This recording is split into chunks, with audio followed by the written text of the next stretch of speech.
But I considered myself a confident person. I considered myself a team player. I've played on teams. I've worked on teams. I've led teams. There is nothing like playing football, playing a true contact sport. It's completely different because you're depending on other people. Like, you're putting your bodies and your lives on the line there. Mm-hmm. It changes everything. And before, I could have spoke on being part of a team. When I was when I would interview people for jobs, that was one of the things. Have you ever played in a team sport? Mm-hmm. But I'm going to be honest with you. Not until I played football did I realize what it truly means. That's why they always say football is the ultimate team sport. It truly is.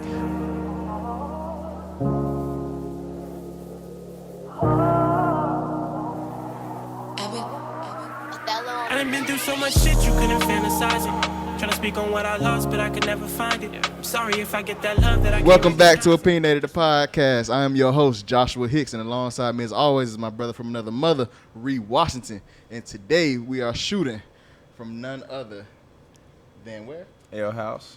Ale House, located in Kansas City. And today we have Miss Alex Whirley with us. Hey. Alex, tell the people a little bit about yourself. My name is Alexandria Worley, and I do typically go by Alex. Mm-hmm. I play Americans Professional Women's Football for the S2EP League. Yeah. I'm also a fitness and yoga travel instructor.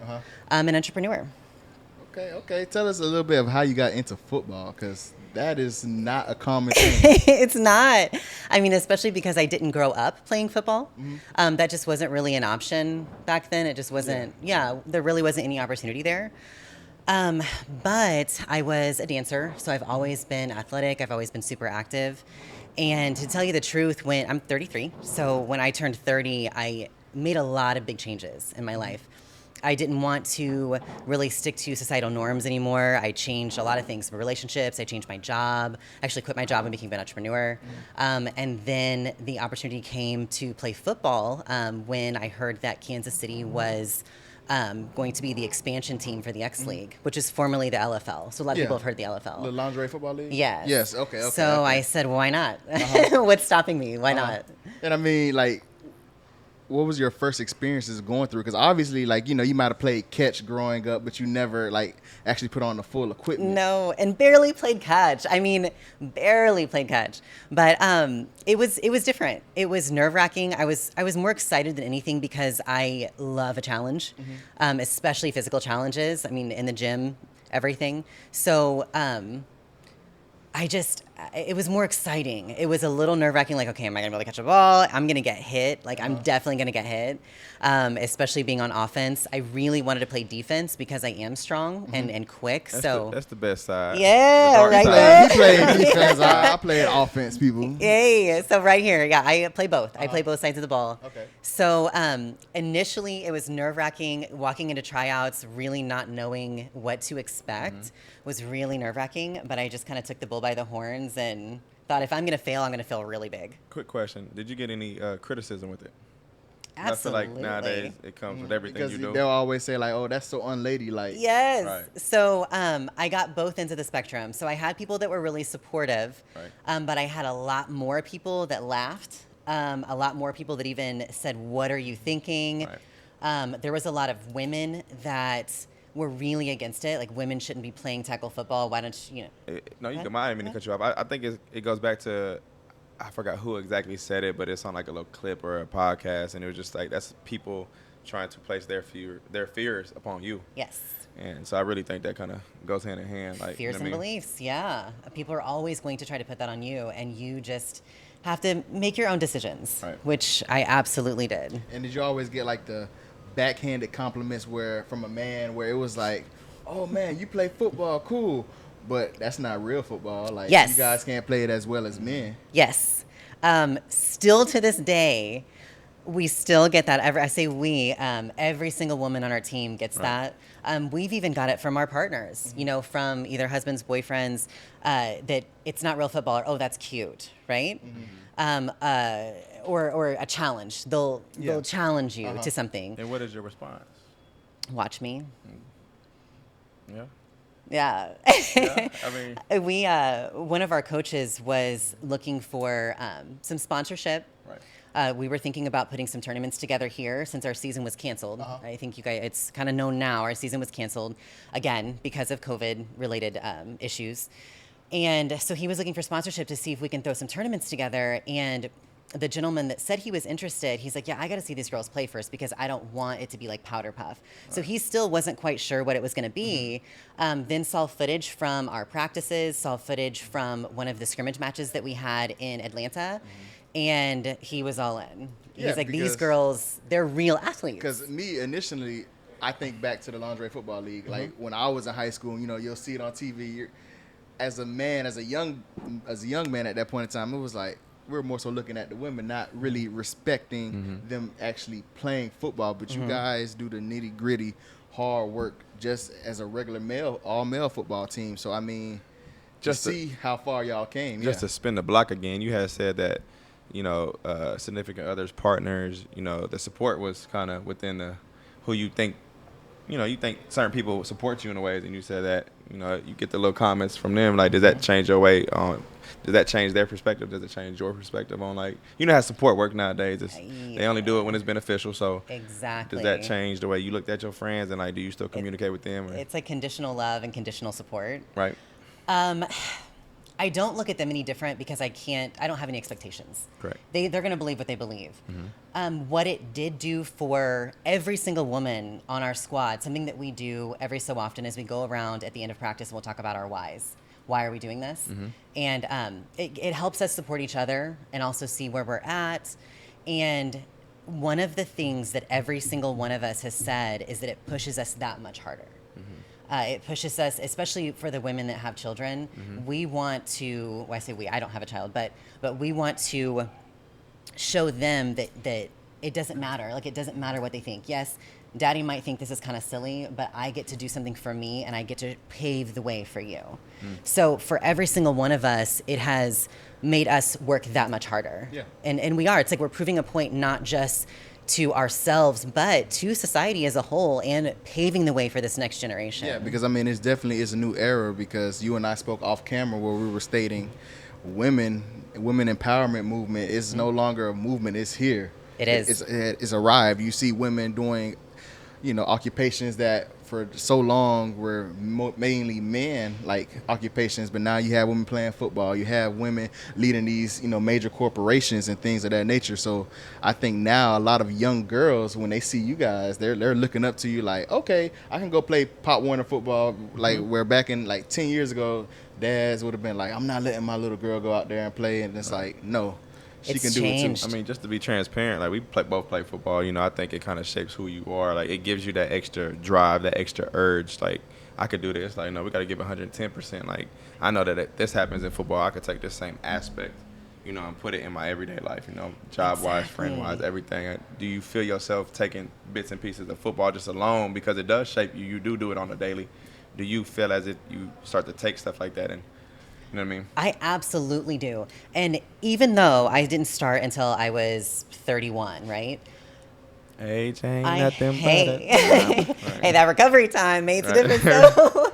But I considered myself a confident person. I considered myself a team player. I've Right. played on teams. I've worked on teams. I've led teams. There is nothing like playing football, playing a true contact sport. It's completely different because you're depending on other people. Like, you're putting your bodies and your lives on the line there. It changes everything. And before, I could have spoke on being part of a team. When I was when I would interview people for jobs, Yeah. that was one of the things. Have you ever played in a Yeah. team sport? But I'm going to be honest with you. Not until I played football did I realize what it truly means. That's why they always say football is the ultimate team sport. It truly is. I mean, there's nothing compares. Nothing compares. And the thing is, with a lot of aspects of my life, different things that I did, whether it was on a team or individually, being in front of the camera or whatever, everything can still kind of be finessed, right?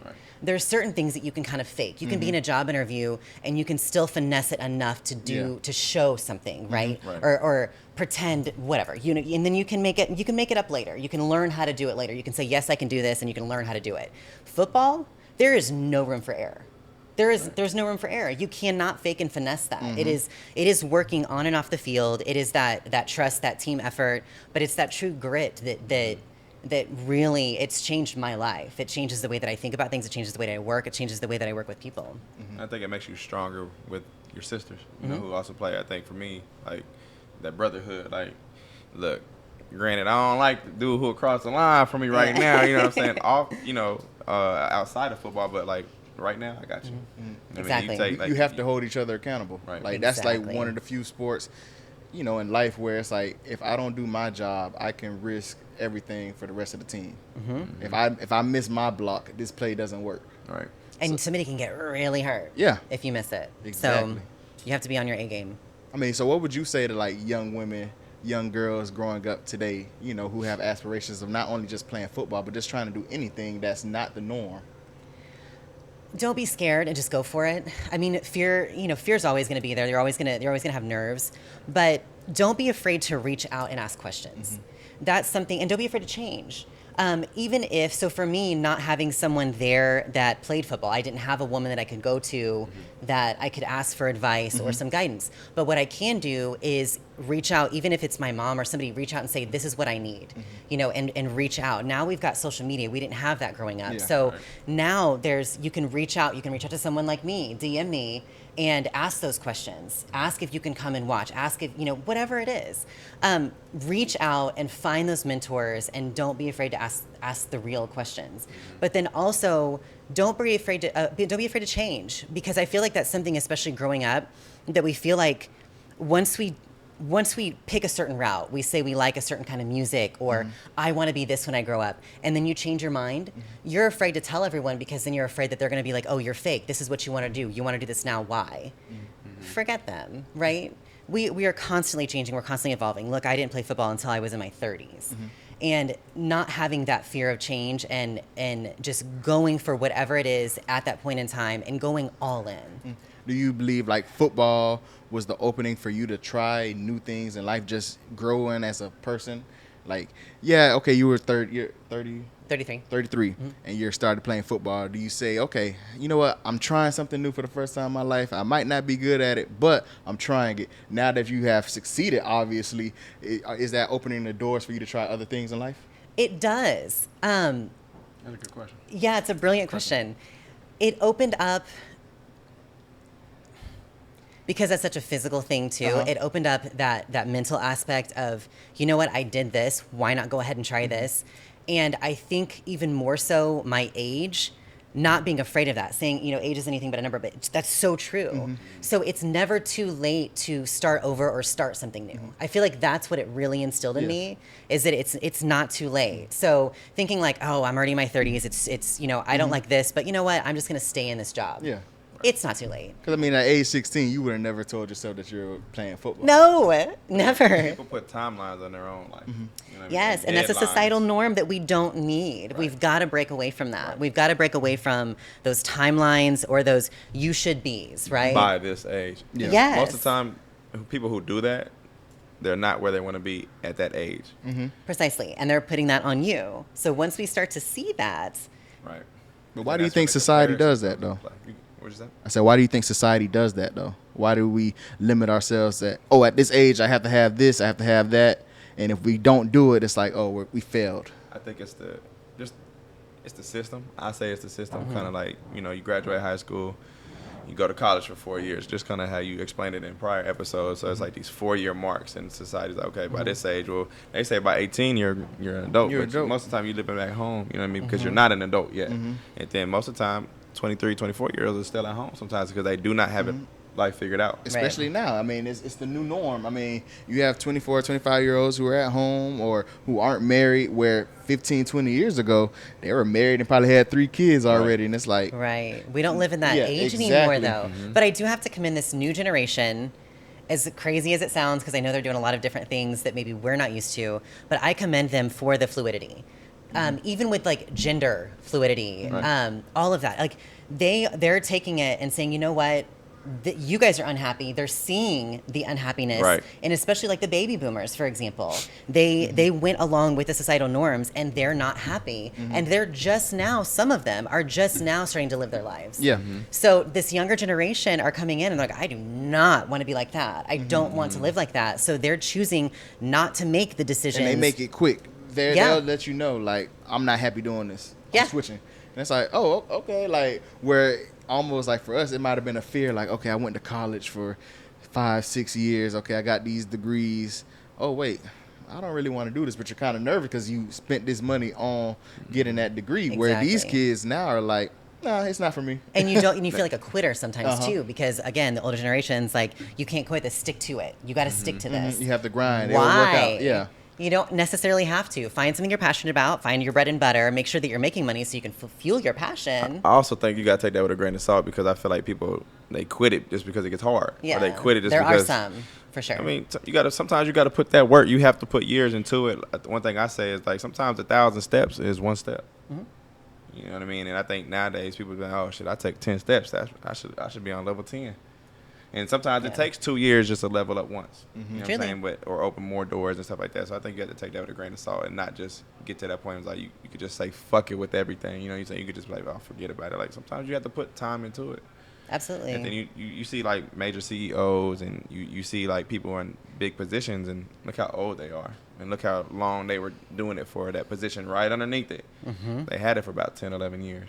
And when that spot opened up, they put that time into it. You know what I'm saying? And it was recognizable. So now you're CEO. Exactly. But they're older. They're 40-something, you know, Yeah. 50s. And I think that's important. Well, take everything with a grain of salt. You know what I mean? So. And just like on the subject too, with the younger generation, if you have a dream and it doesn't work out, sometimes it's okay to put that particular dream on the back burner because you can revisit it later. Right. So, for example, when I was young, I really wanted to be, I wanted to be in the fashion industry. So I wanted to be either a fashion designer, I sew, I did all these different things, right? I got into the printing industry.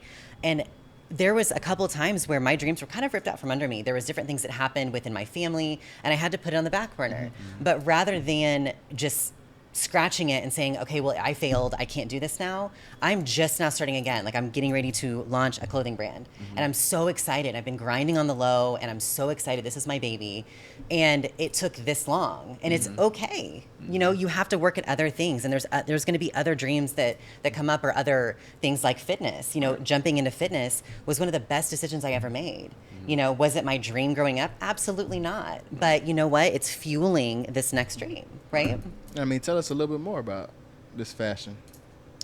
The brand now? Yes, your brand. Okay, so on the subject of women empowerment, it's called Rep Queens Movement. Where are you right now? Okay.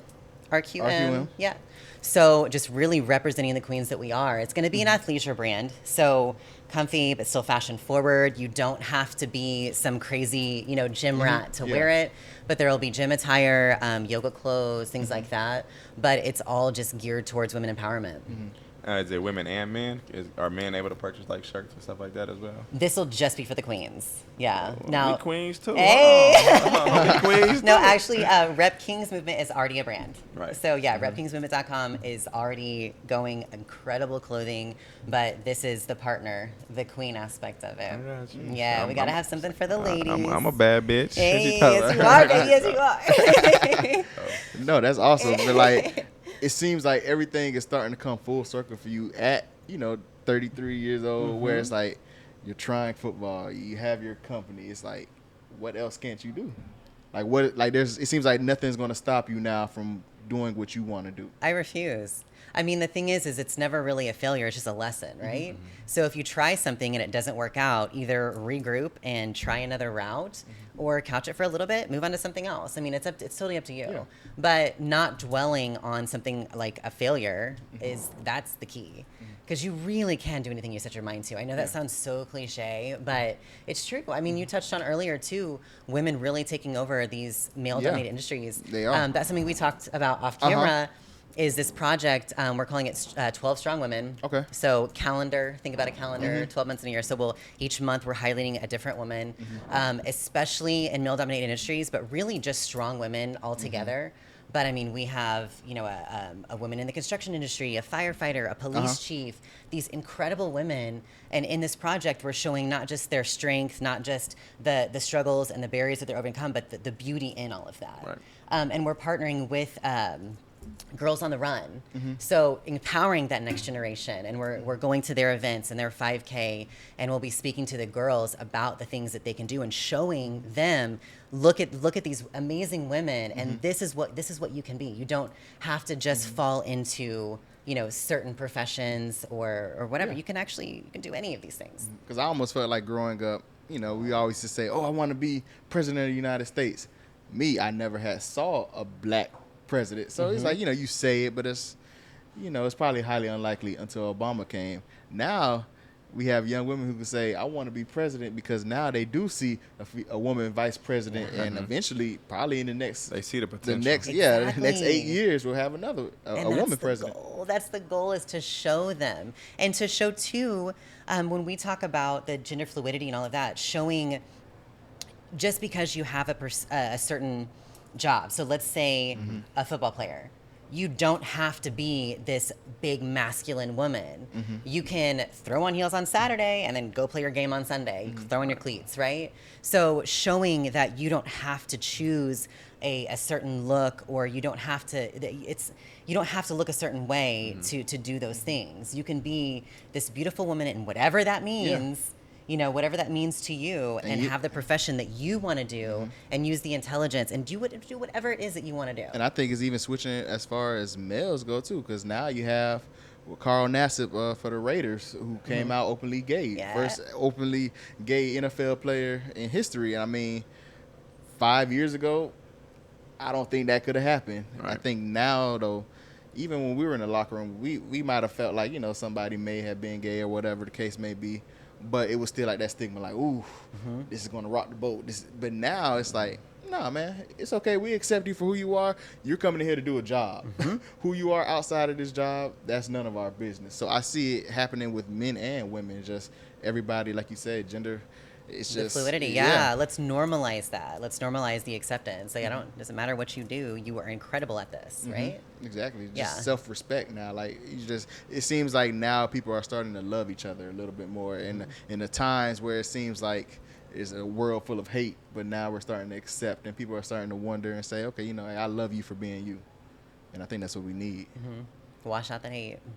Yeah, it's still hard to do. Yeah. It's still hard to do. Very, very prevalent. But to circle back around, I definitely wanted to touch base when it comes to failure and stuff like that. I think that, my personal opinion, I think people, they want to do a little bit of everything, and they put, they don't put 110% in that one thing. You know what I'm saying? Instead of just putting it on the back burner, like you said, like, I'm going to get to you. Just to be transparent, I was wanting to do a clothing brand, so I'm like getting all this stuff, got this logo made. If you go on like my phone right now, my logo is still on my phone because it's still something I want to do. Good. Just not at the moment right now, but I think people, they want to do everything because it's trending, or they see you doing it, so they want to do it. And it's just like, but you don't know the work and the drive and this passion that I actually put into this on the daily. So it's like, I'll give 10% here, and I'll give 15%, maybe 45% here, and then nothing's falling into place for them. And then that's where that failure comes, and that's where everything else after that comes, and that's where you get the hate, and that's where you get that toxic, I guess, what am I trying to say, that toxic behavior, you know what I'm saying? Because you don't have the same passion I do. Find something that you like to do. Yeah. You know what I mean? So. Well, and to be transparent, back in the day when I was starting this clothing line, starting in the fashion industry, I did let the people that were coming in, they weren't as passionate, but like, oh, I can do that, and they'd start doing it. And I felt like the industry, it was like the industry was flooded, right? Right. It was getting watered down. It stopped me from continuing. It messed up my passion a little bit. It kind of doused my fire a little bit, because I felt like they didn't love it as much as I did, and they weren't putting as much into it as I did. Yeah, they're not as creative. They're not. I'm like, this is my baby. This is what I do. But that's the best seller though, is you. Exactly. Like, they gonna feel your energy through you. Like, oh, like you can tell she's really passionate about it. You can tell he really. Thing. Yeah. Well, even with our podcast, I remember, like I tell people, this was like my baby, but I had to bring my brother in here with me to do it, to see out the mission. And of course, you know, we have Chris and Rose as well, who's also part of our family for the podcast. But Ree had told me one time, somebody sent him a DM like, oh, everybody's doing a podcast. And Ree was like, Precisely. It ain't ours. Exactly what I You said. know what I mean? Which I love that. Yes, that's what we need to remember. Regardless of what you're doing, no one can be you, and no one will ever do it like you're doing it. Right. So you can try. They can try to steal it. They can try to, you know, do what you do, and they could even call it something similar. But they're never going to be able to create the product that you can create. Exactly. We also seen that, like, you know, this. I'm not to throw nobody under the bus. I'm not saying no names, but then you start seeing like little stuff that we, you know, will float up in our conversations and, you know, start to be headliners for other things. Oh, of course. And, you know, you start to be like, hold on. I never seen that come from you until after that episode release. So I think that's one thing. You're like, oh, Yeah. okay. So you know that you know, he always used to say that you know that you're doing something when they have to take your topic or copy what For you're sure. saying. You know what I mean? So I you're doing know. something right. I said if I ever have to get to a point where I have to go on my social media and ask what should I talk about on the podcast next, the podcast is done. Yep.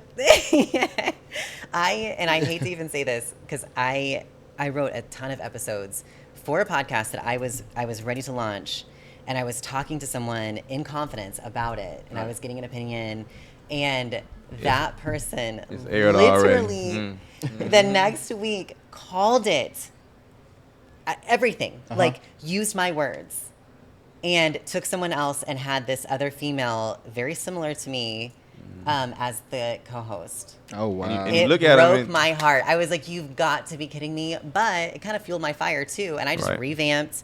And so I'm going to take it a different route. I wanted to go more sports related, but I think I'm going to change a little Are bit. you gonna have us on the show? Hello. Are you She kidding? said, hello. Yeah, because I think what I want to do is do guest co-host until I find a real, you know, like someone that can be a steady, or just continue doing a guest co-host Yeah. every single time. Why not? Why not switch it up? Exactly, We've got exactly. incredible hosts everywhere. Yeah. Oh, no. Right.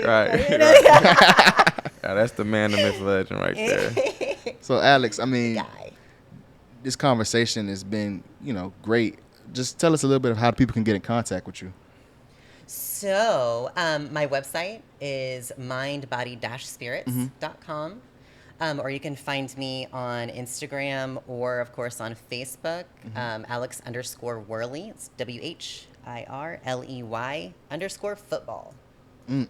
Find me. And Next then Rep season- Queens Movement. Yep. Yes. And Rep next Queens season Movement, we keep an eye gotta out. make an appearance to one of your games. Yes. We're gonna Oh have the my jersey. goodness. We're gonna have the jersey, and we're gonna have Big Mama on the back. Hey. Big That's fine with me. But man, he's Ree Washington. I go by the name of Joshua Hicks. This wraps up another great episode of Opinionated, the podcast, second season, Kansas City edition. Love, always. She said, why is it when I call that you always hit decline? Cause every time I pick up, it's the same thing every time. You ask me how I'm doing, and I tell you that I'm fine. Trying to mask these demons that I sing about every night. She said, why